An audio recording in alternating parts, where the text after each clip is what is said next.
ఈ సంవత్సరం జరిగిన నీట్ పరీక్షా పత్రం లీకేజ్కి కారణమైన వారిపై కఠిన చర్యలు తీసుకోవాలని బీసీ విద్యార్థి పక్షాన శుక్రవారం నిరసన వ్యక్తం చేశారు. ఈ సందర్భంగా బీసీ విద్యార్థి సంఘం జిల్లా అధ్యక్షులు నల్లా మధు యాదవ్ మాట్లాడారు.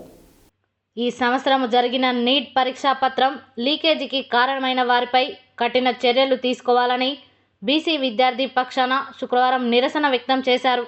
ఈ సందర్భంగా బీసీ విద్యార్థి సంఘం జిల్లా అధ్యక్షులు నల్లా మధు యాదవ్ మాట్లాడుతూ దేశవ్యాప్తంగా నిర్వహించిన నీట్ పరీక్షను బేషరతుగా రద్దు చేయాలని డిమాండ్ చేశారు.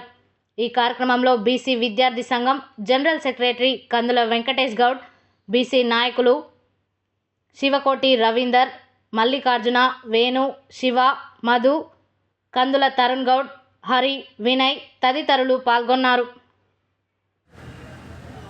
తక్షణమే నీట్ పరీక్ష రద్దు చేసి లీకేజ్లో భాగస్వాములైన వారందరినీ రిమాండ్కి తరలించాలి. అలాగే చర్చచే న్యాయ విచారణ జరిపించాలి. అలాగే నీట్ రాసిన 24 లక్షల మంది విద్యార్థులకు న్యాయం చేకూరేలా కేంద్ర ప్రభుత్వం చర్యలు తీసుకోవాలి. ఒకవేళ చర్యలు తీసుకోలే ఎడల బీసీ సంక్షేమ సంఘం జాతీయ సేన ఆధ్వర్యంలో రాష్ట్ర వ్యాప్తంగా పెద్ద ఎత్తున ఆందోళన కార్యక్రమం చేపడతామని బీసీ విద్యార్థి పక్షాన డిమాండ్ చేస్తూ ఉన్నాం.